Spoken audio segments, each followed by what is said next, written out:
भारतीय न्यायिक व्यवस्था ओकालतनामा बाकलातनामा एक अत्यंत गुरुत्वपूर्ण आईनगत दलिल।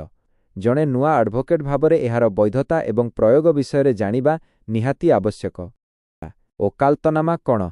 ओकालतनामा हेउची एक पावर ऑफ अटर्नी बा क्षमतापत्र जहा माध्यम जड़े मॉक क्लाएंट तांको पक्षरु कोर्टे लढ़िबा पई जणे को नियुक्त करती।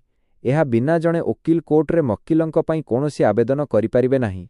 ओकालतनामार मुख्य विषय वस्तु एक साधारण ओकालतनामारे निम्नलिखित विवरणी रही थाए। एक कोर्टर नाम जेउ कोर्टे मामला चली जथा डिस्ट्रिक्ट जज कोर्ट एसडीजेएम कोर्ट एक्सेट्रा। 2 मामला नंबर केस नंबर एवं वर्ष। 3 पक्षंक नाम बादी पेटिशनर प्लेंटिफ एवं प्रतिवादी रेस्पोंडेंट डिफेंडेंट को नाम। 4 वकीलंक नाम जेउ को नियुक्त करा जाउछि तांकर नाम एवं एनरोलमेंट नंबर एनरोलमेंट नो। 5 क्षमता प्रदान एथिरे उल्लेख थाए जे वकील जनक वकीलंक पक्षरु समस्त प्रकार आवेदन दलिल दाखल एवं जुक्ति उपस्थापन करि परिबे। 6 स्वाक्षर वकीलंक स्वाक्षर किंबा वृद्धांगुली चिन्ह एवं एंक स्वाक्षर एक्सेप्टांस। आवश्यकीय स्टाम्प एवं शुल्क ओडिशा रे एक ओकालतनामा दाखल करिबा समय निम्नलिखित स्टाम्प लगाइबा जरूरी।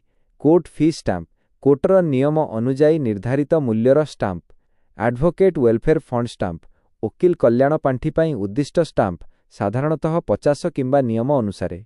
वकीलंक पई केउ क्षमता रही थाए? ओकालतनामा द्वारा जणे वकीलंकु एही सबु अधिकार मिली थाए। कोर्टे वकीलंक पक्षरु हाजर हेबा साक्ष्य प्रमाण एविडेंस दाखल करिबा एवं जेरा क्रॉस एग्जामिनेशन करिबा।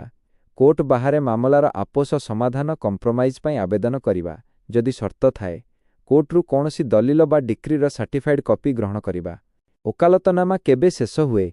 1 जदि मामलाटी संपूर्ण भावे शेष होई जाए। 2 जदि वकील वकीलंकु हटाइबाकु चाहंती एथिपाई कोर्टर अनुमति आवश्यक। 3 जदि वकील किंबा वकीलंक मृत्यु हुए।